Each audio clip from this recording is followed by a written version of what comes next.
ஆண்டுடைய பிரதான கிருபையினால் சமீப நாட்களாய் நாம் தேன்கோட்டு துணிக்கை என்ற தலைப்பிலே ஒரு நாளைக்கு ஒரு துணிக்கை என்று அனுதினமும் வேறு வேறு துணிக்கைகளை குறித்து நாம் பார்த்து வந்தோம். அதிலே புசிப்புக்கு ஏற்ற துணிக்கை என்று பார்த்தோம், கெஞ்சுதலுக்கு உரிய துணிக்கை என்று பார்த்தோம், கல் மழையாக பெய்த துணிக்கைகளை குறித்து பார்த்தோம், அமெரிக்கையாக தன்னை பிரதிபலித்த துணிக்கையை பார்த்தோம், வாந்தி பண்ணி போடுகிறதான துணிக்கையை குறித்து பார்த்தோம், திருப்தியாக தன்னை வெளிப்படுத்தின துணிக்கையாக நாம் பார்த்தோம். இப்படி இந்த துணிக்கையை குறித்து இன்னும் நான் வேதத்தில் போதிக்க வேண்டும், பிரசங்கிக்க வேண்டும் என்று சொன்னால் குறைந்தது இன்னொரு 50 தலைப்புகள் இந்த துணிக்கையில் மாத்திரமே உண்டு.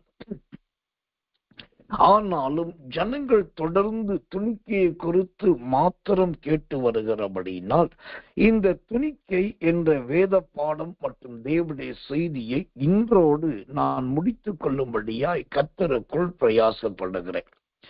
இன்னும் ஏராளமான தலைப்பும் அதற்கான சத்தியங்கள் இருந்தாலும், ஓ கர்த்தர் நல்லவர், தேனை மட்டாய் சாப்பிடுவது நல்லது என்று வேதம் சொல்கிறது. அது தேனாய் இருந்தாலுமே அளவோடு தான் சாப்பிட வேண்டும். அதே போல் வேத வசனமும் அப்படிதான் அளவோடு தான் சாப்பிட வேண்டும், வேத வசனத்தையும்.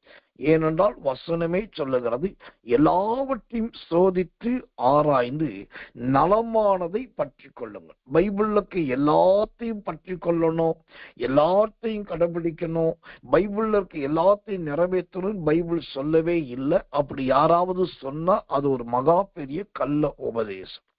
பைபிள் தான், ஆனால் பரிசுத்த வேதாகமம் தான், அதுல இருக்கிற எல்லாவற்றையும் நமக்கு ஒத்து வராதது.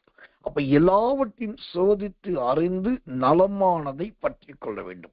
என வேதாகமத்திலும் எதிர்மறையான வார்த்தைகள் இருக்கிறது, பழிவாங்குதல்கள் இருக்கிறது, ரத்தம் சிந்துதல் இருக்குது, அருவருப்பான வார்த்தைகள் இருக்கிறது, அசிங்கமான சம்பவங்கள் இருக்கிறது, சாத்தானை குறித்து இருக்கிறது, இப்படி ஏராளம். அப்போ நலமானதை சோதித்தறிந்து நாம் சொல்கிறோம், எல்லாவற்றையும் சோதித்து அறிந்து நலமானதை பற்றி கொள்ள வேண்டும். அதன்படி இந்த துணிக்கையை குறித்து தொடர்ந்து போதித்து வருகிறபடினா இன்றைக்கு இந்த துணிக்கையை குறித்த ஒரு சத்தியத்தை ஆண்டுடைய கிருபையை முன்னிட்டு நான் சொல்லி முடிக்கும்படி பரிசுத்த ஆவிக்கும் தேவனுக்கு முன்பாக என்னை தாழ்த்தி ஒப்புவிக்கிறேன்.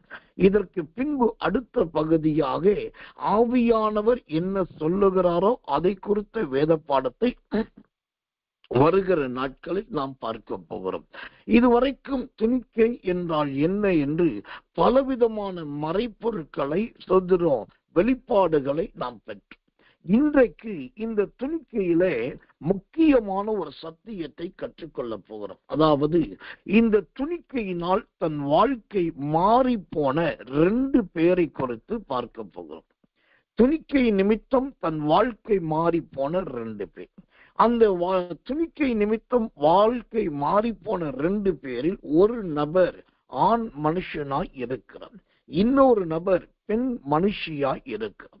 ஒரு மனுஷனுடைய வாழ்க்கையும் ஒரு மனுஷியுடைய வாழ்க்கையும் முழுவதுமாய், அதாவது அவங்களுடைய வரலாறே மாறி போனது இந்த துணிக்கையினால் என்று பார்க்கிறோம். அப்போ ஒரு சாதாரண துணிக்கையில இவ்வளோ பெரிய ரகசியங்கள், இவ்வளோ பெரிய வெளிப்பாடுகள் இருக்கிறதா என்று கேட்கலாம். ஒன்றை தெரிந்து கொள்ளுங்கள், நம் கண்ணால் கண்டு வாசித்து பொறுக்கி எடுத்து பிரசங்கிக்கும் போது 5 அடி 10 அடி ஆழத்துக்கு மேலே இந்த வேதத்திலே குழியை தோண்ட முடியாது. ஆனால் கண்ணால் பார்த்து படித்து தோண்டி அந்த சூத்திரம் நோண்டி எடுக்கிறதை விட நன்றாய் ஜெபித்து ஆவியானுடைய வெளிப்பாடு பெற்று ஆண்டவரிடத்திலிருந்து ஒரு வசனம் கிடைத்து அதை வைத்து நாம் ஆழத்தை உள்ளே இறங்கினோம் என்று சொன்னால் கடலின் ஆழத்தை விட உள்ளே இறங்கலாம். இதுதான் வேதத்தின் ரகசியம். இன்னைக்கு நிறைய பேர் தான் படிச்ச ஒரு வசனத்தை வச்சு அல்லது தனக்கு பிடிச்ச ஒரு வசனத்தை வச்சு ஏதோ பண்ண பார்க்கிறாங்க. அது சில நாள் சில வாரத்தோடு முடிகிறது. ஆனா ஆவியானுடைய பலத்தோடு ஒரு சிலர் விரல் விட்டு எண்ணக்கூடியவர்கள் போதிக்கிறார்கள், பிரசங்கிக்கிறார்கள். அவர்கள் ஒரு சிறிய கடுகை வைத்து மலையையே உருவாக்குகிறார்கள். இதுதான் சுய பலத்துக்கும் பரிசுத்தாவின் பலத்துக்கும் உள்ள வித்தியாசம். கடந்து போகட்டும். இன்றைக்கு கர்த்தர் நல்லவே. இந்த துணிக்கையினால் வாழ்க்கை மாறி போன ஒரு மனுஷனையும் ஒரு மனுஷியையும் பார்க்க போகிறோம். அதுல முதலாவதாக யோவான் சுவிசேஷத்தின் புஸ்தகம் 13ஆம் அதிகாரம் 30வது வசனம். யோவான் 13:30 வாசிக்கிறேன். அவன் அந்த துணிக்கையை வாங்கின உடனே புறப்பட்டு போனான். அப்பொழுது ராக்காலமாய் இருந்தது. ஆம், இங்கு துணிக்கையை வாங்கின முதலாவது ஒரு மனுஷனை பார்க்கிறோம். இவனுடைய பெயர் யூதாஸ் காரியோத்து என்று வேதம் சொல்லுகிறது. இயேசுவானவர் தன்னுடைய இறுதி காலம் நெருங்குவதை அறிந்து தன்னுடைய அந்திம காலம் வருகிறதை உணர்ந்து அவர் சீசர்களை அனுப்பி ஒரு கிராமத்திலே மேல் வீட்டறையிலே பந்தியை ஆயத்தப்படுத்துகிறார். அந்த பந்தி என்பது பின்னாளிலே அது ராபோஜனமாய் மாறுகிறது. அந்த ராபோஜனத்திலே இயேசுவினால் தேர்ந்தெடுக்கப்பட்ட அந்த 12 அப்போஸ்தலர்கள், மத்தேயு சுவிசேஷம் 10ஆம் அதிகாரத்தில் சொல்லப்பட்ட அந்த 12 அப்போஸ்தலர்களும் கலந்து கொள்ளுகிறார்கள்.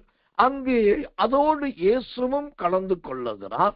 அங்கு பலவிதமான வாதங்கள் வருகிறது, பலவிதமான விவாதங்கள் நடக்கிறது, பல கேள்விகளுக்கு பதில்களும் அங்கு உண்டாகிறது, கொடுக்கப்படுகிறது. இப்படி ஒரு வகையிலே ஆண்டவர் தன்னுடைய மரணத்தை குறித்தும் தன்னுடைய சுதந்திரம் பாடுகளை குறித்தும் தன்னுடைய உயிர்த்தெழுதலை குறித்தும் இன்னும் பல காரியங்களை பேசி அந்த இடத்திலே ஒரு ராபோஜன சுதந்திர பந்தியை அவர் கொண்டாடுகிறார். அந்த நேரத்துலதான் அவர் அப்பத்தை எடுத்து பிட்டு, இது உங்களுக்காக பிக்கப்படுகிற என்னுடைய சரீரமாய் இருக்கிறது என்று ஒவ்வொருவருக்காய் கொடுத்து வரும்போது ஆண்டவருடைய வார்த்தை விதமாய் சொல்லுகிறது. யோவான் சுவிசேஷத்தின் புஸ்தகம் 13ஆம் அதிகாரம் 26வது வசனத்தை வாசிக்கிறேன். கர்த்தர் நல்லவர். இயேசு பிரதியுத்தரமாக, நான் இந்த துணிக்கையை தோய்த்து எவனுக்கு கொடுப்பேனோ அவன்தான் என்று சொல்லி துணிக்கையை தோய்த்து சீமோன் குமாரனாகிய யூதாஸ் காரியத்துக்கு கொடுத்தார். இப்போ இந்த ராபோஜனத்தில் எல்லாருக்கும் துணிக்கை கொடுக்கப்பட்டது. அதே துணிக்கையை இயேசுவும் புசிக்கிறார். எல்லாருக்கும் கொடுக்கப்பட்ட துணிக்கை ஒன்றாய் இருந்தது. ஆனா யூதாஸ் காரியத்துக்கு கொடுக்கப்படும் போதோ ஆண்டவர் அங்கு சில காரியத்தை சொல்லி கொடுக்கிறார். என்ன சொல்லி கொடுக்கிறார்? அந்த 26ஆம் வசனம் யோவான் 13:26 படித்து பாருங்கள். இந்த துணிக்கையை தோய்த்து எவனுக்கு, அங்க ஆண்டவர் உச்சரிக்கிற வார்த்தையை பார்க்கும். எவனுக்கு, எவனுக்கு என்பது பொதுவாக ஆண்டவர் ஒரு அவமரியாதையாக அல்லது இழிவுபடுத்தக்கூடியதாக அல்லது தரம் குறைந்த வார்த்தைகளை அவர் எளிதிலே ஆண்டவர் பயன்படுத்துவது கிடையாது.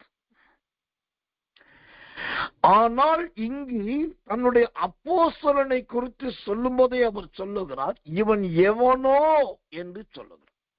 எவனுக்கு கொடுக்கிறேனோ. அப்போ அதற்கு முன்பாகவே இந்த யூதாஸ் காரியத்துடைய மதிப்பு பறிக்கப்பட்டு விட்டது. அவருடைய அந்தஸ்து அங்கு இழக்கப்பட்டு விட்டது. அதனால்தான் ஆண்டவர் சொல்லுகிறார் எவனுக்கோ என்று சொல்லி. எனக்கன்பான தேவ பிள்ளைகளே, அப்போ கர்த்தர் நல்லவே, கர்த்தர் நல்லவே, கர்த்தர் நல்லவே. இந்த எவனுக்கு என்கிற வார்த்தை எதை குறிக்கிறதா இருக்கிறது? சோதரம், இந்த எவனுக்கு என்கிற வார்த்தை எதற்கு இணையாய் சொல்லப்பட்டிருக்கிறது? தேவனுடைய நாமத்துக்கு மகிமையும் கிருபையும் தயவும் உண்டாவதாக.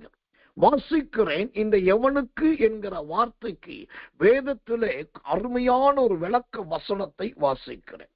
ஆதலால் நான் உனக்கு சொல்லுகிறேன், இவள் செய்த அநேக பாவங்கள் மன்னிக்கப்பட்டது, இவள் மிகவும் அன்பு கூர்ந்தாலே.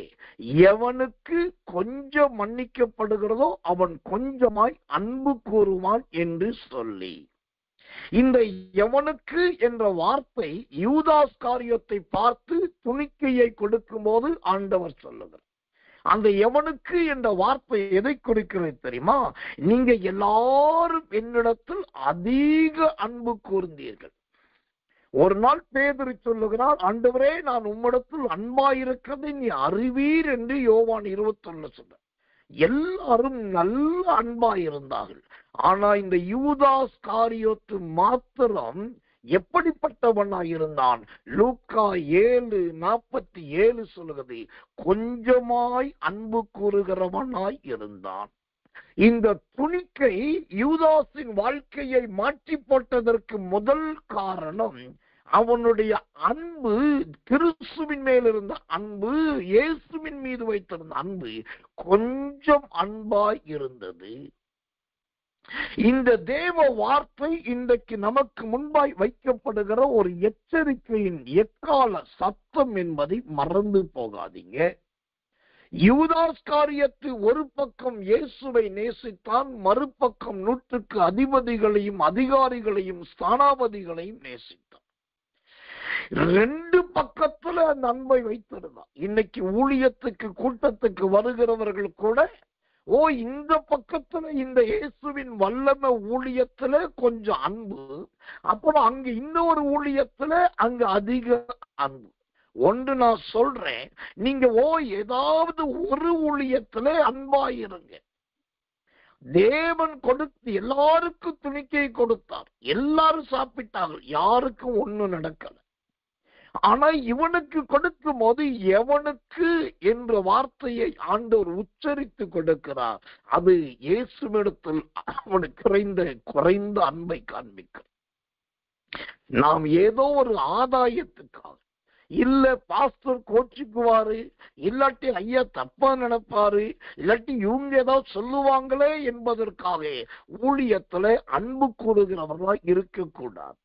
இன்னைக்கு கிறிஸ்தவத்தில் இருக்கிற மிகப்பெரிய ஒரு ஆசீர்வாத கேடு, ஸ்தாபக்கேடு என்னன்னா, ஒரு ஊழியக்காரர் ஒரு குறிப்பிட்ட குடும்பத்துக்காக ஜெபிப்பார். அந்த மனைவிக்காக ஜெபிப்பார், புருஷனுக்காக ஜெபிப்பார், பிள்ளைகளுக்காக ஜெபிப்பார். அவர்களும் ஆனா ஊனா அக்கன்னா ஈயன்னா எதுனாலும் அவர்கிட்ட ராத்திரில போன் பண்ணுவாங்க, பகல்ல போன் பண்ணுவாங்க, இடைவிடாம போன் பண்ணுவாங்க. அவரும் நீடிய பொறுமையோடு ஜெபித்து ஓடி அவங்கள சந்திச்சு விசாரிச்சு, இல்லாட்டி அவங்களுக்கு பரிந்து பேசி தேவனுடைய வசனங்களை சொல்லி அப்படியே சின்ன சின்ன சின்ன சின்ன சின்னதா செடியா இருந்தா அவங்கள நல்லா வளர்த்து அந்த ஊழியக்கார தேவ சமூகத்துல போராடி மேலே கொண்டு வந்துருவான். இப்போ கொஞ்சம் வருஷம் ஆகும், ஆன உடனே இவங்களுக்கு ஒரு ப்ரமோஷன் வரும், இல்லாட்டி கர்த்தர் நல்லவர், இவர்களுக்கு ஒரு ஹை பொசிஷன் வரும். அதே சமயத்துல பிள்ளைகள் வளர்ந்து மாறிடுவாங்க. இப்ப நடக்கிற பெரிய சாபக்கேடு என்ன தெரியுமா? இத்தனை வருஷ காலம் தன்னை போஷித்து, கேட்ட போதெல்லாம் மன்றாடி, சொன்ன போதெல்லாம் ஆலோசனை சொல்லி, நல்ல திறப்பில் நின்று அங்கலாய்த்து மன்றாடின ஊழியக்காரனை ஊழியத்தை விட்டுட்டு தனக்கென்று ஒரு ஊழியத்தை உண்டாக்குவது, இல்லாட்ட தனக்கு தெரிந்த ஊழியர்கள்ட்ட போவது, அங்கு போய் ஒரு அதிக அன்பை வைப்பது. இது வேதத்துக்கும் தேவனுடைய ஊழியத்துக்கும் தேவனுக்கும் எதிரான ஒன்று. கர்த்தர் நல்லவர். வேதம் தெளிவாய் சொல்லு, கிரியைக்கு தக்க பலன். நாம் எங்கே வளர்ந்தோம், யார் நமக்கு ஏனியா இருந்தார்கள், யார் நம்மை தாங்கினார்கள், யார் நமக்கு உதவியா இருந்தார்களோ கர்த்தர் நல்லவே, அவர்களுக்கு நாம் வளர்ந்த உடனே பெருத்த பலனை கொடுக்கிறவர்களா இருக்க வேண்டும். இந்த யூதாஸ் இயேசுவோடு கூட இருந்தான், ஆனாலும் அவனுடைய அன்பு எப்படி இருக்கிறது? கொஞ்சம் அன்புள்ளவனாய் அவன் இருந்தான் என்று வேதமே சொல்லுகிறது. அப்போ கர்த்தர் நல்லவர். 2 பக்கத்துல அன்பு கூறுகிறவர்களாய் அல்ல, தேவனுக்கு மகிமை உண்டாவதாக ஏதாகிலும் ஒன்று கர்த்தர் நல்லவே ஓ சோத்திரம், அதுல நீதியாய் நியாயமாய் செம்மைய. உங்களுக்கு புரிய வண்ணமா சொல்லணும்னா, நல்ல பசி வந்துருச்சு, இப்போ ஒரு சாப்பாடு சாப்பிட விரும்புறீங்க. நீங்க போற வழியில அருமையான சோதரம் நல்ல முனியாண்டி விலாஸ் ஹோட்டல் இருக்கு. அந்த முனியாண்டி விலாஸ்ல போய் சாப்பாடு ஆர்டர் பண்றீங்க. அவன் நல்ல நான்வெஜ் ஃபுட்டு, நல்ல ஒரு ஆம்லெட், நல்ல ஒரு ஃபிஷ், நல்ல ஒரு சொதுரம் பிராணு, இதெல்லாம் வச்சு நல்ல ஒரு ஃபுட்டு கொடுக்கறான், லஞ்ச் கொடுக்கறான். உட்காந்து நல்லா சாப்பிடுறீங்க. சாப்பிட்டது முனியாண்டி விலாஸ். ஆனா சாப்பிட்டு முடித்த உடனே நீங்க அதுக்குரிய கூலிய, அந்த சாப்பிட்டதுக்குரிய பணத்தை கொண்டு போய் பாண்டியன் விலாஸ்ல கொடுக்கறேன்னு சொன்னா முனியாண்டி விலாஸ் ஓனர் சும்மா இருக்க மாட்டார். அப்ப முனியாண்டி விலாஸ் ஓனர் யாருனாக்கா, யார் உங்களுக்கு போஜனம் கொடுத்தார்கள், யார் உங்களுக்கு பராமரித்தார்கள், யார் உங்களுக்காக கண்ணீர் வடித்தார்கள், யார் உங்களுக்காக ஓடி வந்தார்கள், யார் உங்களுக்காக தரப்பிலை நின்றார்கள், அவர்கள்தான் அந்த முனியாண்டி விலாஸ் ஓனர். அப்போ நடக்கிறது என்ன, அதை கொண்டு போய் பாண்டியன் விலாஸ்ல கொடுக்கும் போது இங்கு இந்த தேவ மனுஷனுடைய கண்ணீர் அங்கு அதிகமாகும், தேவ மனுஷனுடைய புலம்பல் அதிகமாகும். ஓ கர்த்தருடைய நாமத்துக்கு மகிமையும் கிருபையும் தயவும் உண்டு. இது நம்முடைய ஊழியத்துல நிறைய பார்த்த சுமம். ஆனா இதுல நான் துக்கப்பட்டதை விட சந்தோஷப்பட்டதே கிடையாது. காரணம், பரிசுத்தாவிக்கு முன்பா சொல்லுவேன், சந்தோஷப்பட்டதே கிடையாது. ஏன்னாக்கா, ஓ கர்த்தர் நல்லவன். அதற்கு பின்பு அவர்களுக்கு ஏற்பட்ட மகா பெரிய பாதிப்பு. ஓ சோத்திரம், அதற்கு பின்பு அவர்களுக்கு ஏற்பட்ட மகா பெரிய சரிவு. அதை நினைச்சு தேவ சமூகத்துல அழுததுண்டு. ஆண்டவரே, இப்படி மதீனமாய் அவர்கள் இருந்ததுனாலே இப்படிப்பட்ட ஒரு வாதையை கொடுத்து விட்டீரே, இப்படி ஒரு தண்டனையை கொடுத்து விட்டீரே.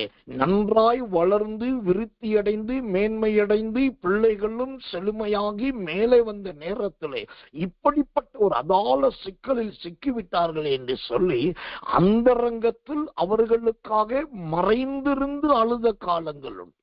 நான் சொல்லுவது வார்த்தையின் ஜாலத்துக்காக அல்ல, கர்த்தருக்குள்ளாக உண்மை. ஓ அவர்கள் நமக்கு நன்மை செய்யல, அவங்களுடைய உதவிகள் கிடையாது, அவங்களுடைய ஒத்துழைப்பு கிடையாது. இப்ப பறந்து போயிருச்சு. ஆனா அவங்கள மறக்க முடியல, அவங்கள விட முடியல, அவங்கள கவனிச்சுட்டே இருக்கிறோம். கவனிச்சுட்டு இருக்கும் போது நடக்கிறது என்ன, அவங்களை குறித்த பரிதவிப்பு வருகிறது.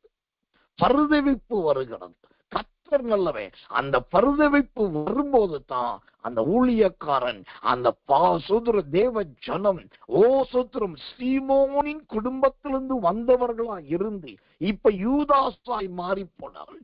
யூதாசுடைய அப்பா சீமோனின் குடும்பத்தில் வந்தவர்கள் யூதாஸா மாறி போனார்கள். இப்போ சீமோனுக்காக ஜெபிக்கிறதை விட அந்த யூதாசுக்காக அந்த மனுஷன் போராடுகிறான்.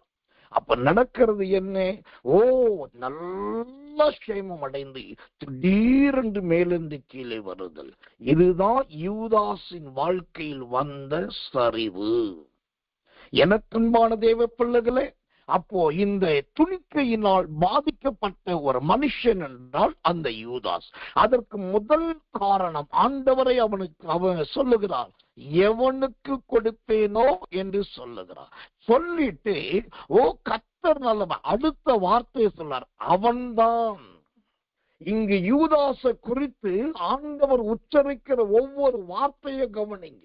இன்னைக்கு யூதாஸ் என்று சொன்னா நிறைய பேருக்கு காட்டி கொடுத்தவன், ஓ வெளிக்காசு வாங்கினவன், இதுதான் தெரியும். ஆனால் யூதாசை குறித்து ஆண்டவர் சொன்ன வார்த்தையை கவனிங்க, அவன்தான் என்பால் என்ன அர்த்தம் தெரியுமா? அந்த வார்த்தைக்கு வேதம் கொடுக்கிற விளக்கம் என்ன தெரியுமா? மத்தேயு சுவிசேஷம் 26ஆம் அதிகாரம் 48வது வசனம். மத்தேயு 26:48. அவரை காட்டி கொடுக்கிறவன், நான் எவனை முத்தம் செய்வேனோ அவன்தான், அவனை பிடித்து கொள்ளுங்கள் என்று அவர்களுக்கு அடையாளம் சொல்லி இருந்தான். கர்த்தருடைய நாமத்துக்கு மகிமையும் கிருபையும் தயவும் உண்டாவதாக. எனக்கன்பான தேவ பிள்ளைகளே, இந்த அவன்தான் என்கிற வார்த்தை இன்னொரு இடத்துல ரொம்ப தெளிவா இருக்குது. அதாவது அவன்தான் என்பது முதலாவது எதை குறிக்கிறது? பிடித்து கொள்ளப்படுகிற அனுபவம். நீங்க யார நம்புனீங்களோ, எங்க போய் திசை மாறுனீங்களோ, அவர்களே உங்களை ஏதோ ஒரு காரியத்தில் பிடித்துக் கொள்ளுவார்கள். அவர்களே உங்களை குற்றம் சாட்டுவதும் பழி சுமத்துகிறதும் காட்டிக் கொடுக்கிறவருமாய் மாறுவார்கள்.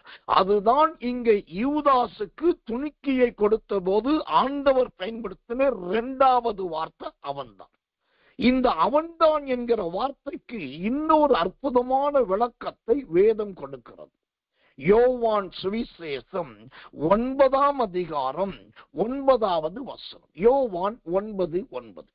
சிலர் அவன்தான் என்றார்கள், வேறு சிலர் அவனுடைய சாயலா இருக்கிறான் என்றார்கள், அவனோ நான் தான் அவன் என்றான். இப்போ அவன்தான் என்கிற வார்த்தை எதை குறிக்கிறது தெரியுமா? அவனுடைய சாயலா இருக்கிறான். அல்லேலூயா. யூதாஸ் காரியத்தை என்னதான் காட்டி கொடுத்தாலும், என்னதான் துணிக்கையை வாங்கிட்டு எஞ்சி போனாலும், அவனுடைய சாயல் எப்படி இருந்தது? இயேசுவை போன்ற சாயல் தான் இருந்தது. இயேசுவினுடைய வஸ்திரம் போலதான் அவருடைய வஸ்திரம் இருந்தது. இயேசு எப்படி தன் ஜனங்களை நேசிக்கிறார்களோ, இவனும் இயேசுவுக்கு முத்தம் கொடுக்கிறவனாத்தான். அப்ப அவன்தான் என்பது என்ன? அவருடைய சாயல். ஆனா ஒன்றை தெரிந்து கொள்ளுங்கள், அவர் என்பதற்கும் சாயல் என்பதற்கும் நிறைய வித்தியாசம். அவர் என்கிறவர் ஜீவனுள்ளவர் என்ற அர்த்தம். சாயல் என்பது நிழலாட்டம் என்பது அர்த்தம். வெயில் இருக்கிற வரைக்கும் தான் நிழல் இருக்கும். வெயில் போய்விட்டால் நிழல் இருக்காது. அதை தெரிந்து கொள்ள வேண்டும். அப்போ இன்றைக்கு நிறைய பேர் கிறிஸ்துவின் சாயலை வைத்து கொண்டுதான் இப்படி இருக்கிறார்கள்.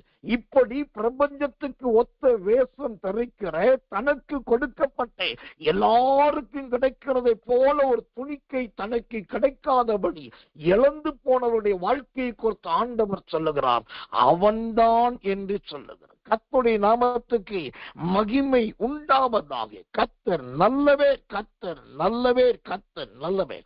அடுத்த வசனம் சொல்லுகிறதே, அந்த துணிக்கையை அவன் வாங்கின பின்பு சாத்தான் அவனுக்குள் புகுந்தான். யோவான் சுவிசேஷம் 13ஆம் அதிகாரம் 27வது வசனம். எனக்கன்பான தெய்வ பிள்ளைகளே, ஒரு துணிக்கையினால் தன் வாழ்க்கையின் பாதாளத்துக்கு கொண்டு போன ஒரு மனுஷன் என்று சொன்னா யூதாஸ் காரியத். கர்த்தர் நல்லவே. முதலாவது எவனோ என்கிற ஒரு உச்சரிப்புக்கு ஆளானான். 2வது அவன்தான் என்று கர்த்தர் அவனை சத்திரம் தர குறைவான வார்த்தையினால் எடை போடுகிறார். 3வது பாருங்க, அந்த வசனம் சொல்லுது, சாத்தான் அவனுக்குள் புகுந்தான். ஒரு முறை என் வாழ்க்கையில மறக்க முடியாத சம்பவம். நான் இதை சொல்லக்கூடாது, ஆனாலும் பரிசுத்தாவின் பேரை சொல்றேன். எனக்கு தேவன் பலவந்தம் பண்ணுகிறபடினா, இல்லாட்டி ஆவியானவரை அந்த அளவுக்கு துணிச்சலால் நான் பயன்படுத்த மாட்டேன். ஒரு நாள் வீட்டில் உட்கார்ந்து நான் ஜெபம் பண்ணிட்டு இருக்கும் போது திடீரென்று கர்த்தர் ஒரு சகோதரனுடைய பெயரை எனக்கு சொன்னார். நான் சொல்றதை நீங்க நல்லா கவனிக்கணும், என் வாயின் வார்த்தைகளை கவனிங்க. நான் ஜெபம் பண்ணிட்டு இருக்கேன். அப்ப ஆண்டவர் சொல்றாரு, ஒரு சகோதரனுடைய பேரை சொல்றாரு. பேரை சொல்லி அவன்கிட்ட இப்படி பேசு அப்படின்னு கர்த்தர் சொல்றார். கர்த்தருக்கு மகிமை உண்டாகுது. நான் அதுக்கு முன்பு தனிப்பட்ட ரீதியா அந்த சகோதரனுக்கு போன் பண்ணினதே கிடையாது. ஆனா அவர் எப்பதாவது ஒரு முறை, ஆடிக்கு ஒரு முறை, அமாவாசைக்கு ஒரு முறை போன் பண்ணுவார். ஆனா அனுதினமும் நாள் தவறாமல், நான் கூட பல நேரத்தில் இருட்டோட ஜெபத்துக்கு தவறி விடுவேன். ஆனா அவர் இருட்டோட ஜெபத்துக்கு தவறுனதே கிடையாது. அப்புறம் வேறு ஏதாவது சில கூட்டத்தில் பங்கு பெறுவது உண்டு. ஆனா இருட்டோட ஜெபத்தில் ஒரு நாள் தவறுவது கிடையாது. முதல் நபராய் வருகிறது. இப்போ ஒரு நாள் பகல்ல உட்கார்ந்து நான் அறையில ஜெபம் பண்ணிட்டு இருக்கேன். அப்ப ஆண்டு ரொம்ப தெளிவா சொல்றாரு, அந்த சகோதரி பேரை சொல்லி நீ இவர்கிட்ட பேசு அப்படின்னு சொன்ன உடனே எனக்கு ஆண்டு எனக்கு ஒரு கெட்ட பழக்கம், எதுனாலும் தேவனுடைய வசனம் இல்லாமல் நான் செய்வதில்லை. உடனே ஆண்டுகிட்ட ஒரு வார்த்தை கேட்கிறேன், ஆண்டவரே இது நீ சொல்றது உண்மைன்னா எனக்கு ஒரு ஆதார வசனத்தை தாரும் அப்படின்னு சொன்ன உடனே ஆண்டவர் சொல்றாரு, ஓ அனுப்புகிறவர் நான் அல்லவா அப்படின்னு சொல்லிட்டு உன் வாயிலிருந்து வார்த்தையை நான் அனுப்புவேன் அப்படின்றாரு. இப்போ இந்த 1-2, 2-3 கன்ஃபர்மேஷன் கிடைச்ச உடனே நான் அதுக்கப்புறம் ஜோம் பண்ணிட்டு ஒரு ஃபோன் பண்ணி, அப்போ அவருக்கு ஒரே ஆச்சரியம், ஐயா ஃபோன் பண்ணிருக்காரு, பாஸ்டர் பண்ணிருக்காரு, சோதர பாஸ்டர் நல்லா இருக்கீங்களா அப்படி இப்படின்றாரு. அப்ப நான் எல்லாத்தையும் விசாரிச்சுட்டு ரொம்ப நீடிய பொறுமையோடு அன்பா நலன் புலன் எல்லாம் விசாரிச்சுட்டு பேசிட்டு சொல்றேன், நான் இப்படி பகல்ல ஜெபம் பண்ணிட்டு இருந்தேன், கர்த்தர் என்கிட்ட சொன்னாரு உங்க பேரை சொல்லி இப்படி கூப்பிட்ட பேச சொன்னாரு. அப்ப வசனம் கேட்ட இந்த வசனத்தை கொடுத்தாரு. ஆண்டவர் சொன்னாரு, இந்த ஊழியத்தின் காரியத்தை நீங்க பொறுப்பெடுக்கணும், இந்த ஊழியத்தின் காரியத்தை நீங்க சந்திக்கணும் கர்த்தர் சொன்னாரு.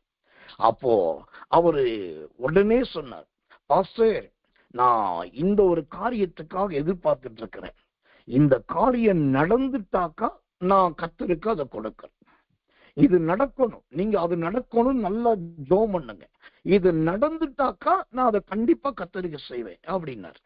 எனக்கு இதுல சொல்றோம் சுருக்கமும் இல்லை சந்தோஷமும் இல்லை. என்னுடைய வேலை, நான் ஒரு மீடியேட்டர், மேல இருந்து பிதா சொல்றாரு, ஓ கீழே இருக்கிற ஒரு விசுவாசி அவர்கிட்ட நான் போகணும், 2 பேருக்கு நடுவுல நான் ஒரு மீடியேட்டரா இருக்கிறேன். இப்ப கர்த்தர் சொன்னார், அவர்கிட்ட போனேன் சொன்னேன், அவர் எதிர்பதில் கொடுத்தார். அப்படி நேரம் உடனே சரி பிரதர் ஒன்னும் பிரச்சனை இல்லை, நான் ஜெபம் பண்றேன், கர்த்தர் உங்க வார்த்தையின்படி செய்யட்டு சொல்லி விட்டுட்டேன். நடந்த சம்பவம் கர்த்தர் நல்லவே. ஒரு வாரமானது சரியா ஒரு 8 நாட்கள் ஆனது. திடீரென்று அவர்கிட்ட ஒரு சுதந்திரம் ஒரு போன் வந்தது. போற வழியிலே ஒரு விபத்து உண்டாகி தலையில மண்டை ஓடு அப்படியே பிளந்து விட்டது. எனக்கு ஒண்ணுமே சொல்ல முடியல. அப்ப நான் யோசிச்சேன், ஏன் நம்ம அன்னைக்கு போன் பண்ணோம், ஆனா போன் பண்ணாம இருக்க முடியாது. நான் பிரத்தியமா ஜெபத்தில் இருக்கும் போது பிரத்யட்சமா கர்த்தர் சொல்லி கூப்பிட்டது.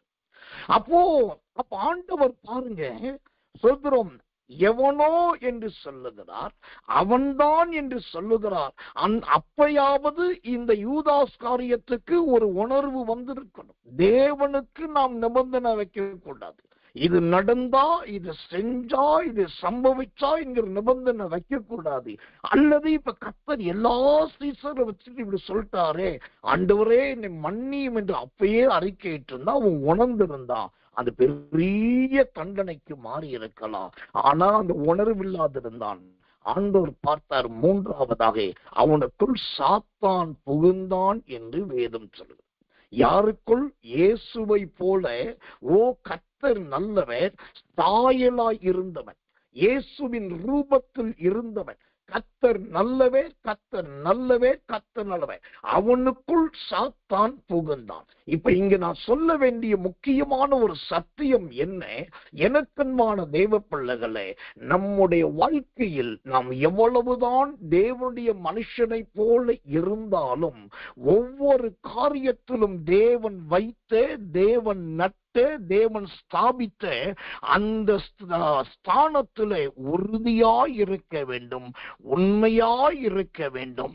நல்ல வளர்ந்து மாறி முன்னேறின பின்பு நம்முடைய சிந்தனைகள் எண்ணங்கள் ரெக்கை கட்டி திசை மாறி பறக்க கூடாது. அப்படி பறந்தால் இந்த யூதாஸ் காரியத்தின் நிலைமை. இப்ப 30வது வசனம் யோவான் 13:30 சொல்லுகிறது, அவன் அந்த துணிக்கையை வாங்கின உடனே புறப்பட்டு போனான். ஓ அப்பொழுது ராக்காலமாய் இருந்தது. இதற்கு மேல் இந்த யூதாசை குறித்து நான் சொல்ல விரும்பல. அப்படி சொல்லணும் இல்ல இதில் முடிவு என்ன தெரியணும் அப்படின்னாக்கா, நீங்க ஜெபம் முடிஞ்ச உடனே அப்போஸ்தலர் நடபடிகளின் புஸ்தகம், ஓ கர்த்தர் நல்லவர், கர்த்தர் நல்லவர் 2ஆம் அதிகாரத்துல படித்து பார்க்கும் போது அங்க யூதாஸ், இந்த யூதாஸ் காரியத்தை குறித்து தேவனுடைய வசனம் தெளிவாய் சொல்லுகிறது. அவருடைய முடிவு என்ன என்று சொல்லி அது நீங்களே படித்து தெரிந்து கொள்ளுங்கள். தேவனுக்கு மகிமை உண்டாவதாக. இப்போ ஒரு துணிக்கு யூதாஸின் ஆவிக்குரிய வாழ்க்கையை, ஒரு பிரதிஷ்டை ஜீவியத்தை, ஓ கர்த்தர் நல்லவே, கர்த்தருக்குள் தீவிரமாய் இயேசுவோடு 3.5 ஆண்டு காலம் தொடர்ந்து நடந்து வந்த அனுபவத்தை மாற்றி அந்த துணிக்கை இப்பொழுது அவனை நேர எங்க கொண்டு போய்விட்டது? அடி பாதாளத்துக்குள்ளே கொண்டு போய் தள்ளிவிட்டது. ஒரு துணிக்கை நினைத்தால் ஒரு மனுஷனை பாதாளத்துக்கும் கொண்டு போக முடியும் என்பதுதான் இந்த சத்தியத்தின் வெளிப்பாடாய் இருக்கிறது. தேவனுடைய நாமத்துக்கு மகிமையும் கிருபையும் தயவும் உண்டாவதாக. எனக்கன்பான தேவ பிள்ளைகளே, அப்போ கர்த்தர் நல்லவர், கர்த்தர் நல்லவர், கர்த்தர் நல்லவர். இந்த யூதாசின் நிலைமை நம்மில் வரக்கூடாது, நம்மில் இருக்கக்கூடாது. இப்போ இந்த துணிக்கை யூதாசின் ஆவிக்குரிய நல்ல வாழ்க்கையை அவனுடைய கடைசி கால பாதாள வாழ்க்கையாய் மாற்றிப்பட்டு கடந்து போகின்றான். இரண்டாவதாக இதே துணிக்கை இன்னொரு நபருடைய ஜீவியத்தை, நான் சொன்னேன் ஒரு ஸ்திரீயினுடைய வாழ்க்கையை மாற்றி போட்டது என்று சொன்னேன். அப்போ இந்த துணிக்கை இன்னொரு ஸ்திரீயின் வாழ்க்கையை மாற்றி போட்டதே. அந்த ஸ்திரீ யார்? அந்த ஸ்திரீயுடைய ஜீவியம் எப்படி மாறினது?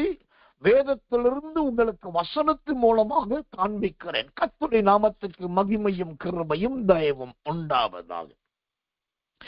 ரூத்தின் புஸ்தகம் 2ஆம் அதிகாரம் 14வது வசனம். ரூத் 2:14. பின்னும் போவாஸ் சாப்பாட்டு வேளையில் அவளை பார்த்து, நீ இங்கே வந்து இந்த அப்பத்திலே புசித்து காடியிலே உன் துணிக்கையை தோய்த்துக்கொள் என்றான். அப்படியே அவள் அறுப்பறுக்கிறவர்கள் அருகே உட்கார்ந்தாள். அவளுக்கு வறுத்த கோதுமையை கொடுத்தான். அவள் சாப்பிட்டு திருப்தியடைந்து மீந்ததை வைத்துக் கொண்டார். நீ இந்த அப்பத்திலே புசித்து காடியிலே உன் துணிக்கையை தோய்த்துக்கொள் என்றார். இங்கு துணிக்கையை பெற்ற இரண்டாவது ஒரு நபரை பார்க்கிறோம். அந்த நபர் ஒரு ஸ்திரீயாய் இருக்கிறார். இந்த ஸ்திரீ யார் என்று சொன்னா, கர்த்தர் நல்லவே, நகோமியின் மருமகளாய் காணப்படுகிற ஒரு அடிமை பெண்ணாக இந்த ஸ்திரீ காணப்படுது. பஞ்சம் பிழைப்பதற்காக வந்தவள். தன் கணவனை இழந்து போனவள், தன் மாமனாரை இழந்து போனவள், தன் மூத்த சகோதரியாகிய ஓர்மாலை இழந்து போனவள், தன் தேசத்தை இழந்து போனவள். இப்படி எல்லாவற்றையும் இழந்து போன அந்த ரூத்துக்கு ஒரு வயல்வெளியில வயலில் கதிர்கள் அடிக்கிற அந்த போர்க்கள சுதந்திரம், அந்த கதிரடிக்கிற களத்துல வைத்து போவாஸ் என்கிற மனுஷன் மூலமாய் அந்த துணிக்கையை கொடுத்து காடியிலே தோய்த்துக்கொள் என்று சொல்லப்படுகிறது. கர்த்தர் நல்லவர், கர்த்தர் நல்லவர், கர்த்தர் நல்லவர். இப்படி இந்த துணிக்கையை பெற்றதற்கு பின்பு, அதாவது ரூத் துணிக்கையை பெற்றது அந்த 2ஆம் அதிகாரம் 14வது வசனம். இந்த 14ஆம் வசனத்துக்கு அப்புறம் இந்த கர்த்தர் நல்லவர், இந்த ரூத்துடைய வாழ்க்கை எப்படி மாறினது? கர்த்தர் நல்லவர், கர்த்தர் நல்லவர். அந்த அவளுடைய ஜீவியம் எப்படி ஆனது பாருங்க. ரூத்தின் புஸ்தகம் 2ஆம் அதிகாரம் 11வது வசனம் சொல்லுகிறது, பின்னும் மோவாபிய ஸ்திரியான ரூத் அவர் என்னை நோக்கி, என் அறுப்பெல்லாம் அறுத்து தீர் மட்டும் நீ என் வேலைக்காரிகளோட கூடவே இரு என்று சொன்னார் என்றாள். அல்லேலூயா. இப்போ அந்த துணிக்கைய வாங்கினதுக்கு அப்புறம் ரூத்தின் வாழ்க்கையில ஒரு மாற்றம் வருகிறது. என்ன மாற்றம்னா, அந்த போவாசுடைய வேலைக்காரிகள் தங்குகிற இடத்துல இவளும் தங்குவதற்கு நல்ல கர்த்தர் நல்லவே அருமையான ஒரு இடம் கிடைத்தது. இரண்டாவது என்ன நடந்தது? ரூத் 2:22 சொல்லுகிறது, என் மகளே, வேறு ஒரு வயலிலே மனுஷர் உன்னை எதிர்க்காதபடி நீ அவன் வேலைக்காரர்களோடு போகிறது நல்லது. இப்போ ரூத்துக்கு இரண்டாவது என்ன கிடைக்குது? நல்ல ஆலோசனை கிடைக்குது. நீ அங்க போகாத, வேற ஒரு வேலைக்காரன்ட்ட போகாத, இன்னொரு போவாச போல அதிகாரி தேடி போவாத, இன்னொரு வயலுக்கு போகாத. கர்த்தர் உன்னை கொண்டு போனது போவாசின் வயல். அந்த போவாசின் வயல்லையே இரு. அங்க வேலைக்காரிகளோட தான் தங்க வைக்கிறார்னாக்கா நீ வேலைக்காரிகளோட இருக்கிறது நல்லது என்று சொல்லி வயது முதிர்ந்த தாய்க்கு இணையான நகோமி கொடுக்கிற ஆலோசனை, நீ அதே வயல்ல நிலைத்து வேற வயலுக்கு போகாத. போனா என்ன நடக்கும்? அவர்கள் உன்னை எதிர்ப்பார்கள். யூதாஸ் காரியத்தை குறித்து சொல்லும் போது கூட கர்த்தர் சொன்னார், அவர்களே உங்களை ஒரு நாள் காட்டி கொடுக்க வேண்டிய, பழி சுமத்த வேண்டிய நாள் வரும். ஏன்னா நீங்க முளைச்சது வளர்ந்தது இங்கே பலன் கொடுக்கிறது இன்னொரு இடத்துல, அங்கு எதிர்ப்புகள் வரும். ஆனா ரூத்தை போல நகோமி சொன்ன வார்த்தைக்கு இணங்கி ஆண்டவர் கொடுத்த வயல்லையே, ஆண்டவர் கொடுத்த இடத்திலேயே இருந்தாக்கா அங்க என்ன நடக்கும் தெரியுமா? கர்த்தர் நல்லவே, கர்த்தர் நல்லவே, கர்த்தர் நல்லவே. இந்த ரூத்தின் வாழ்க்கை மகிமையாய் மாறினது. எப்படி மாறினது? ரூத்தின் புஸ்தகம் 3ஆம் அதிகாரம் 9வது வசனம் சொல்லுது, நீர் யார் என்று கேட்டான். அவள், நான் உம்முடைய அடியாளாகிய ரூத், நீர் உம்முடைய சோத்திரம் அடியாள் மேல் உள்ள போர்வையை விரியும் என்றால் நீர் சுதந்திரவாளி என்றார். இப்போ இந்த ரூத்துடைய 3ஆம் கட்டம் எப்படி உயர்ந்து பாருங்க. ஒரு பெரிய அதிபதி, ஒரு செல்வந்தன் இப்ப ரூத்திட்ட பார்த்து கேட்கிறான், நீ யார்? கர்த்தர் நல்லவே, நீ யார்? அதற்கு அவ சொல்ற அழகான ஒரு வார்த்தை என்ன? நான் உம்முடைய அடியாளாகிய ரூத். முதலாவது அவளுக்கு கர்த்தர் நல்லவே, அந்த போவாசுடைய வயல் வெளி கிடைச்சி தங்க இடம் கிடைச்சது. 2வது அந்த நகோமி மூலமா நல்ல ஆலோசனை கிடைச்சது. இப்ப 3வது அவளுக்கு என்ன கிடைக்கிறது? நல்ல தாழ்மையின் குணம் இந்த ரூத்துக்குள் வருகிறது. கர்த்தருடைய நாமத்துக்கு மகிமையும் கிருபையும் தயவும் உண்டாவதாக. இந்த ரூத்தின் புஸ்தகத்துல எனக்கு ரொம்ப பிடிச்ச ஒரு வேத பகுதி உண்டு. அது என்ன வேத பகுதி? நான் அடிக்கடி செய்திகளில் வாக்குத்தத்தமாய் பயன்படுத்துகிற வசனம் வாசிக்கிறேன். ரூத்தின் புஸ்தகம் 4ஆம் அதிகாரம் 11வது வசனம். வேண்டியவர்கள் இந்த வசனத்தை வாக்குத்தத்தமா எடுத்துக்கொள்ளுங்க. ரூத் 4:11. அப்பொழுது ஒலிமுக வாசலில் இருக்கிற சகல ஜனங்களும் மூப்பர் ஆனவர்களும் அவனை நோக்கி, நாங்கள் சாட்சிதான், உன் வீட்டிலே வருகிற மனைவியாகிய உன் வீட்டில் வருகிற மனைவியை கர்த்தர் இஸ்ரவேல் வீட்டை கட்டுவிட்டு 2 பேராகிய ராகேலை போலவும் லேயாளை போலவும் வாழ்ந்திருக்க செய்வாராக. நல்லா கவனிங்க. நீ எப்பிராத்தாவிலே பாக்கியவானாயிருந்து பெத்லகேமிலே புகழ் பெற்றிருக்க கடவாய். கர்த்தர் நல்லவே, கர்த்தர் நல்லவர். இந்த ரூத்தின் சரித்திரத்தில் எனக்கு ரொம்ப பிடிச்ச ஒரு வார்த்தை, வாக்கு தத்தம் என்னன்னா இந்த 4:11. அந்த வார்த்தை சொல்லுது, நீ எப்பிராத்தாவிலே பாக்கியவானாயிருந்து பெத்லகேமிலே புகழ் பெற்றிருப்பார்.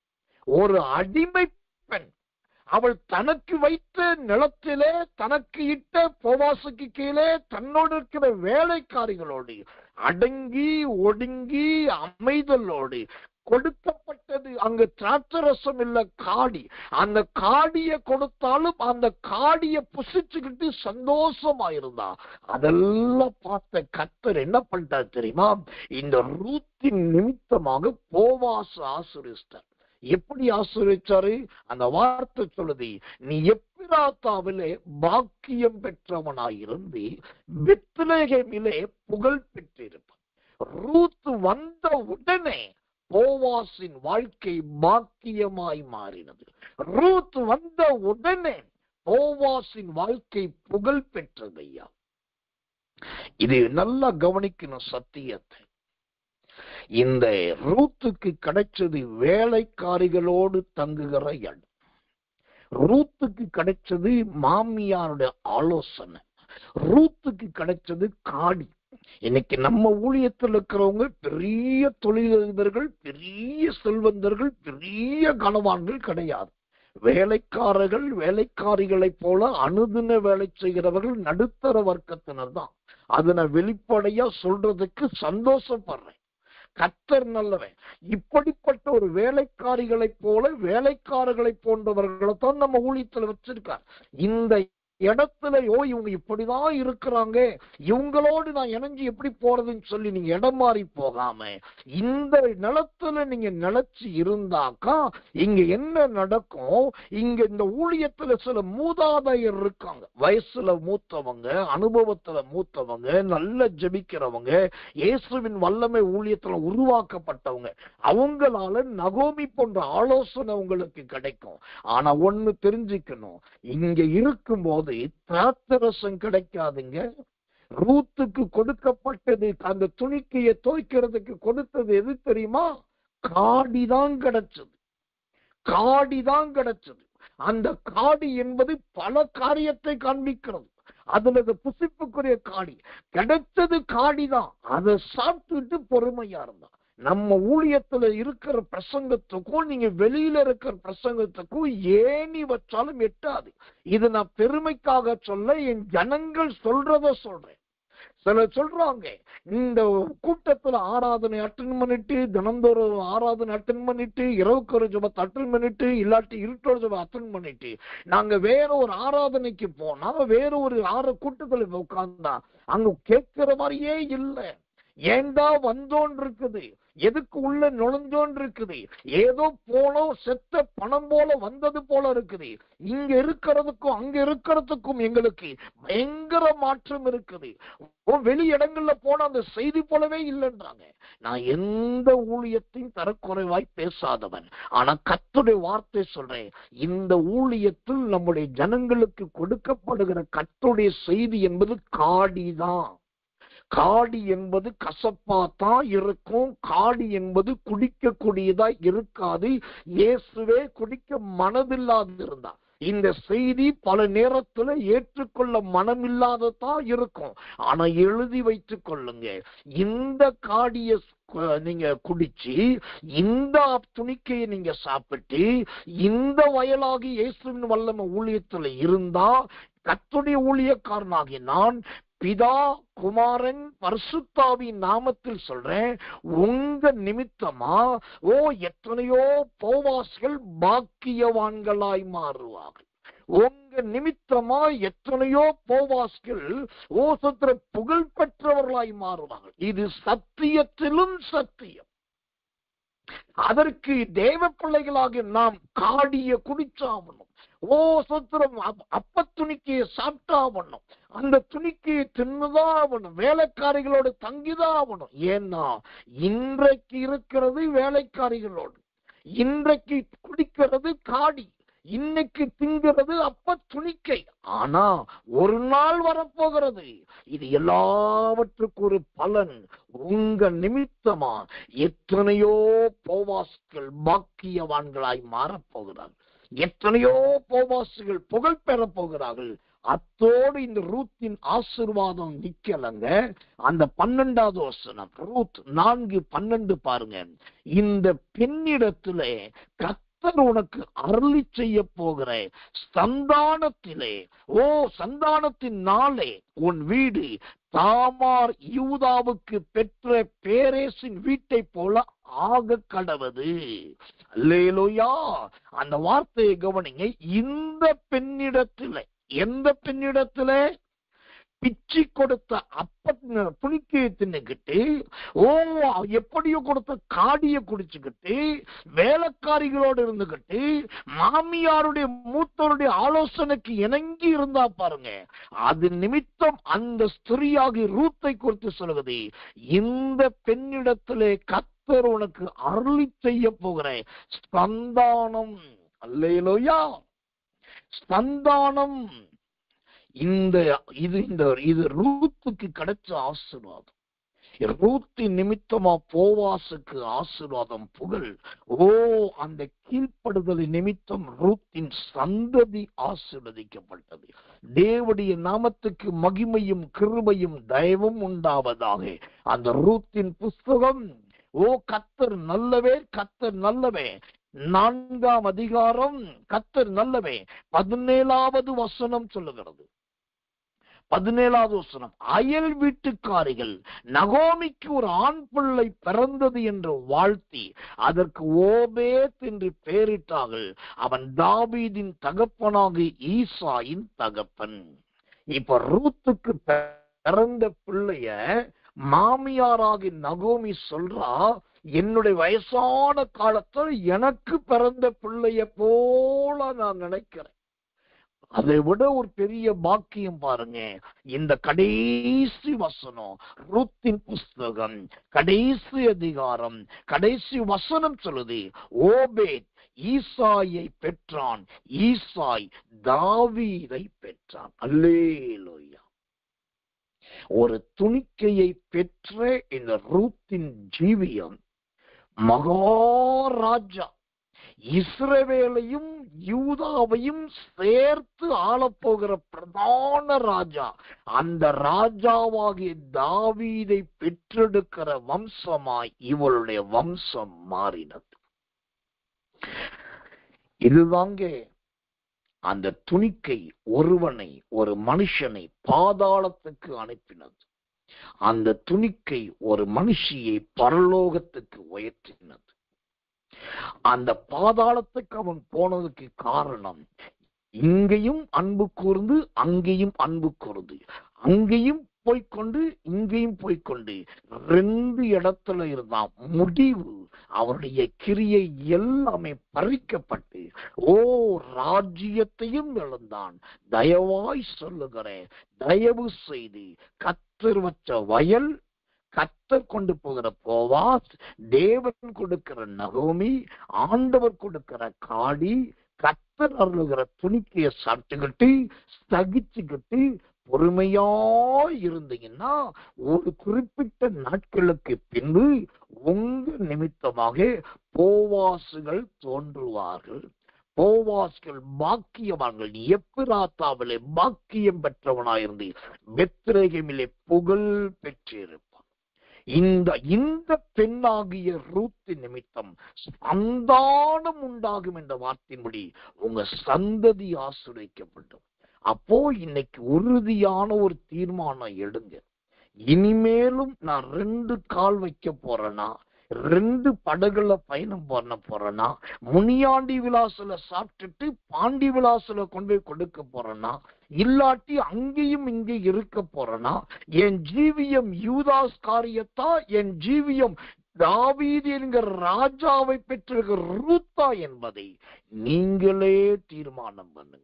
என்னுடைய வேலை, இந்த குறிப்பிட்ட சகோதரனுக்கு போய் பேசுன்னு சொன்னார் பாருங்க, அத மாதிரி என்னுடைய வேலை சொல்ல வேண்டிய சத்தியத்தை, கர்த்தர் கொடுக்கிற வெளிப்பாட்டை சொல்ல வேண்டியது. அதுல நன்மையும் தீமையும் தேர்ந்தெடுக்க வேண்டியது உங்களுடைய வேலை. தயவு செய்து ஆண்டவர் நட்ட இடத்துல, ஆண்டவர் ஸ்தாபிச்ச இடத்துல முழு இருதயத்தோடும் முழு பலத்தோடும் முழு சரீரத்தோடும் அன்பு கோருங்கள். ஒரு ஊழியக்காரனா, ஒரு தகப்பன் ஸ்தானத்திலிருந்து சொல்றேன், நான் தனித்திருந்து அழுகிறவன், அறையை பூட்டிக் கொண்டு ஜனங்களுக்காக மன்றாடுகிறவன், திடீரென்று கர்த்தர் யாரையாவது சொல்லி அவர்களுக்காக ஜெபித்தால் பதறுவதற்கும் தயங்க மாட்டேன். அந்த ஒரு பாரத்தோடு சொல்றேன், உங்கள் ஒவ்வொருத்தருடைய வாழ்க்கையும் ரூத்தை போல ஒரு கட்டு வைக்கிற வாழ்க்கையாயிருக்க. ஒரு அடிமையாகிய ரூத் போவாசின் வாழ்க்கையை கட்டுவித்தார். ஒரு அடிமையாக ரூத் தன் மாமியாராகிய நகோமிக்கு ஒரு வீட்டை கட்டுவித்தார். அடிமையாகிய ரூத் தன் சந்ததியாகிய தாவீதுக்கு அஸ்திபாரம் போட்டால். உங்க ஜீவியத்தை இந்த ரூத்தை போல மாற்றட்டும். அதைக்கேற்ற உணவுள்ள இருதயத்தை கர்த்தர் கொடுக்கட்டும். தேவன் உங்களை கரம் பிடித்து நடத்தட்டும் என்று கர்த்தருடைய ஊழியக்காரனாகினான் மன்றாட்டின் ஜெப அபிஷேகத்தோடு உங்களை வாழ்த்துகிறேன். கர்த்தர் உங்களை ஆசீர்வதிப்பாராக. எல்லாரும் கண்களை மூட போகிறோம். எல்லாரும் கண்களை மூடுங்க. யாரும் தயவு செய்து சமையல் வேலை, சாப்பாட்டு தட்டு, டேபிள் அங்க இங்க போயிட்டு இருக்காதீங்க. இது ரொம்ப முக்கியமான ஒரு நேரம். துணிக்கை தேவ செய்தியின் கடைசி துணிக்கை தான் இன்றைக்கு. இங்கு 2 துணிக்கையை கர்த்தர் காண்பித்திருக்கிறார். அது 2 பேருடைய ஜீவியம். 2 பேருமே சாயலை உடையவர்கள் தான். ஆனா ஒருவன் சாயலையும் இழந்தான், கிறிஸ்துவையும் இழந்தான். ஒருத்தி சாயலாய் வந்து கிறிஸ்துவின் ராஜ்யத்தை சுதந்திரித்தா. இப்போது நாம் காண்டோர் சமூகத்துல ஒரு தீர்மானம் பண்ண வேண்டிய இடத்துல வந்திருக்கிறோம். ஓ கர்த்தர் நல்லவை. முடிஞ்சா தயவு செய்து எல்லாரும் உங்க 2 கைய அப்படி விரிங்கனாக்கா அகல தூக்கி அல்ல, அந்த கடவுளுக்கு நேரா சாமிக்கு நேரா வேண்டுகிறதை போல 2 உள்ளங்கைய விரிச்சு காட்டு. இதுல இடது கரம் யூதாஸ் காரியத்தையும் அல்லது வலது கரம் ரூத்தையும் வைக்கட்டும். இப்போ ஆண்டவர்கிட்ட சொல்லுங்க, இந்த 2 கையில 2 துணிக்கை இருக்கிறது ஆண்டவரே. ஒருவன் துணிக்கையை வாங்கும் போது எவனோ என்கிற பெயரை பெற்றான், அவன்தான் என்கிற பெயரை பெற்றான், அவனுக்குள் சாத்தான் நுழைந்தான், அவன் தன்னுடைய வேலையையும் ஊழியத்தை விட்டு புறப்பட்டு போனான் என்று பார்க்கிறோம். ஆண்டவரே, நான் இப்படி புறப்பட்டு போகிறவளா இருக்கக்கூடாது, புறப்பட்டு போகிறவனா இருக்கக்கூடாது. என்னுடைய முடிவின் நாட்களிலே எவனோ எவளோ என்கிற அறிக்கை உம்மிடத்திலிருந்து எனக்கு வரக்கூடாது. எல்லாருக்கும் முன்பாக அவன்தான் அவள்தான் என்கிற அவசாட்சி எனக்கு வரக்கூடாது ஆண்டவரே. என்னையும் அறியாமல் சாத்தான் எனக்குள் நுழையக்கூடாது. யூதாஸ் காரியத்தை போல நான் பாதாளத்துக்கு போய்விடக்கூடாது ஆண்டவரே. என்னை காப்பாற்றும், என்னை காப்பாற்றும் ஆண்டவரே. கர்த்தர் நல்லவே. எனக்கு போதனம் கொடுக்கிறேன், நல்ல அசைவ உணவு கொடுக்கிற இடத்துல நீர் என்னை வைக்கிற வயல் வெளியில்லை. ஓ நார்மல் பீப்புளான வேலைக்காரிகளோடு இருக்கக்கூடிய ஒரு சகிப்பு தன்மையை தாரும். காடியை கொடுத்தால் அதையும் தொய்த்து குடிக்கக்கூடிய ஒரு ஆண்டவரை நல்ல ஏற்றுக்கொள்ளக்கூடிய மனப்பான்மையை தாரும். ஆண்டவரை கொடுக்கிற துணிக்கையை ஆண்டவர் சந்தோஷமாய் பூசித்து ஆண்டவரை அங்கேயே தங்கி இருக்க உதவி செய்யும் ஆண்டவரே. அடிக்கடி நான் பறந்து திரிகிறதும் அடிக்கடி இடம் மாறுகிறதுமான வாழ்க்கையா இல்லாதபடிக்கு என் ஜீவியத்தை ரூத்தின் ஜீவியமாய் மாற்றும். கடைசி ஆண்டோர்கிட்ட சொல்லுங்க, ஒரு அடிமை பெண்ணாகிய ரூத்தை கொண்டு ஆண்டோர் போவாசை பாக்கியவானாய் மாற்றினார். அடிமை பெண்ணாகிய ரூத்தின் மூலமாக போவாஸ் புகழ் பெற்றார். ஆண்டவரே, என் வாழ்க்கை அநேகருக்கு பாக்கியத்தை கொண்டு வர வேண்டும். கேளுங்க, ஆண்டவர்கிட்ட கேளுங்க. அப்படியே மௌனமா இருக்காதீங்க, வாயை திறந்து கேளுங்க. என் வாழ்க்கை அநேகருக்கு பாக்கியத்தை கொண்டு வர வேண்டும். என் வாழ்க்கை அநேகரை புகழ் பெற வைக்க வேண்டும் ஆண்டவரே. அநேகர் ஏறுகிறதற்கும், அநேகர் முன்னேறுவதற்கும், அநேகர் வளர்வதற்கும் நீர் என்னை ரூத்தை போல ஒரு ஏணியாய் மாற்றும் ஆண்டவரே. அந்த பெண்ணிடத்திலே உன் சந்தானம் விளங்கும் என்று ஊர் மக்களும் அயல் வீட்டுக்காரிகளும் புகழ்ந்ததை போல ஆண்டவரே, நீர் என் சந்தானத்தை ஆசீர்வதியும். நான் உம்மை நம்பி இருக்கிறேன். நீ கொடுத்த ஊழியத்தில் இருக்கிறேன். உன் ஊழியக்காரனுக்கு தோளாய் இருக்கிறேன். உன் ஊழியக்கார சத்தத்துக்கு கீழ்ப்படுகிற ஆட்டுக்குட்டியாய் இருக்கிறேன். ஆண்டவரே, என் சந்தானத்தை ஆசீர்வதியும். என் பிள்ளைகள் ஆண்டவரே கிருபை இழந்து விடக்கூடாது. என் பிள்ளைகள் ஆண்டவரே எந்த தகுதியும் இல்லாமல் போய்விடவே கூடாது ஐயா.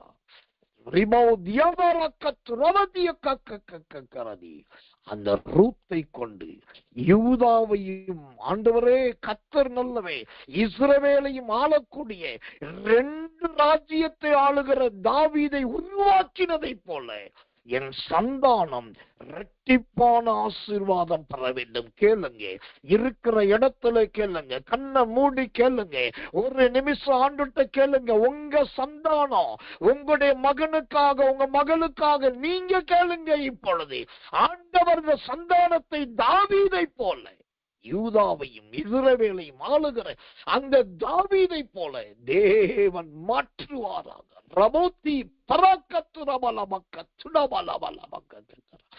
ஆண்டுடைய கரமதை செய்வதாக, ஆண்டுடைய கரமதை செய்வதாக. நல்ல ஆவியானுடைய அபிஷேகத்துக்காக ஸ்தோத்திரம், பரிசுத்த ஆவியானுடைய நிறைவுக்காக ஸ்தோத்திரம். ஒரு பக்கம் யூதாஸ் காரியம், மறுபக்கம் ரூத். ரெண்டுக்கும் நடுவிலே நீங்கள் இருக்கிறீர்கள். நீங்க எந்த பக்கம் போக போகிறீர்கள்? யூதாசை போல பணப்பையை நம்பி பணப்பையை சுமந்து அதனாலேயே இடற போகிறீங்களா? இல்ல ரூத்தை போல அப்பத்துணிக்கையை பெற்றுக்கொண்டு காடியை குடித்து கொண்டு வயலிலே தங்கிக் கொண்டு பொறுமையின் நிமித்தமாக அந்த எருசலேமுக்கே பாக்கியவதியா மாற போறீங்களா? ஒரு பக்கத்துல ரூத், மறுபக்கத்துல யூதாஸ் காரியம். ரெண்டுக்கும் நடுவே கர்த்தர் உங்களை வைத்திருக்கிறார். இந்த ரெண்டு பேரில் யாராய் நீங்கள் மாற போறீங்க? யாராய் மாற போறீங்க? யூதாஸ் காரியோத் என்பது உலகத்தின் மீது வைக்கிற பற்றை குறிக்கிறது. ரூத் என்பது பரலோக ராஜ்யத்துக்கு எடுத்து கொள்ளப்படுகிற மணவாட்டியை குறிக்கிறது. அந்த மணவாட்டியாய் கர்த்தர் உங்களை மாற்ற வேண்டும். எல்லாரும் கண்களை மூடி ஆவில நிரம்பி ஒப்பு கொடுத்து கர்த்தரை ஸ்தோத்திரம் பண்ணுவோம்.